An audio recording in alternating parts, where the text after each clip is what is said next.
ইসলাম ধর্ম তো খুন করতে শেখায়। আরে আমার সঙ্গে ডিবেট করো। তোমরা তো হালালা তোমাদের ধর্মের মধ্যে আছে, হালালা মানে তো রেপই হয়। আজকে ঔরঙ্গজেবকে নিয়ে নাচানাচি করে, আজকে খিলাফত কমিটিকে নিয়ে নাচানাচি করছে, আজকে ভাবছে মমতা ব্যানার্জি এদেরকে বাঁচিয়ে নেবে। ত্রিবেণী মন্দির দখল করে রেখেছিয়েছেন, ওখানে মসজিদ বানিয়েছেন, এটাও নেব আমরা, এটাকেও ছাড়বো না, এটা কিন্তু মাথায় রাখবেন, এই মন্দিরটাকেও নেব আমরা। হিন্দুদের দুপুরে যদি চোখ রাঙানি হয়, দুটো চোখটা কেড়ে নেওয়ার ক্ষমতা আমাদের আছে। ব্যারেকপুর কোন জায়গা, তোমাদেরকে কি হাল আমরা করব, আগামী দিন কিন্তু তৈরি থাকতে হবে হিন্দু ভাইদেরকে। আমি একটা বক্তব্য দিয়েছিলাম, ইসলাম ধর্ম শেখায় রেপ করার জন্য। সমস্ত মুসলমানরা লাফিয়ে লাফিয়ে বেড়াচ্ছে এখন। আরে আমার সঙ্গে ডিবেট করো। তোমরা তো হালালা তোমাদের ধর্মের মধ্যে আছে, হালালা মানে তো রেপই হয়। ইসলাম ধর্ম তো খুন করতে শেখায়। রোজ 5 ওয়াক্তের নামাজ পড়ো তোমরা, তোমরা কি বলো? হিন্দু ধর্ম যারা, মুসলমান ধর্ম যারা, ইসলাম যারা মানে না, তারা কাফির হলো, তারা কাফির, তাদেরকে রাখা যাবে না, তাদেরকে মারতে হবে। আমরা যেটা বলছি ভুল বলছি?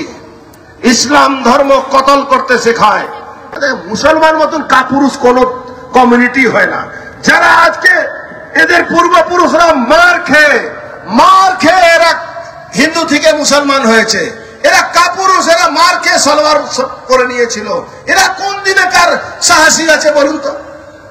800 বছরের ইতিহাস, এরা ভারতবর্ষে শাসন করেছিল। তারপরে বলুন তো আমাদের হিন্দু সনাতন ধর্মকে শেষ করতে পেরেছে?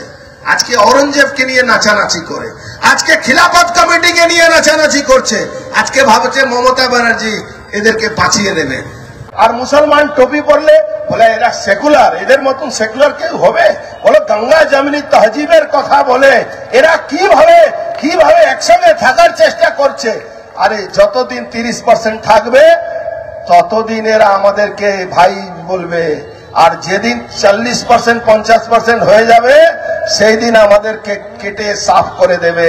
এটাই এদের ইতিহাস আছে, এটাই এদের ইতিহাস আছে।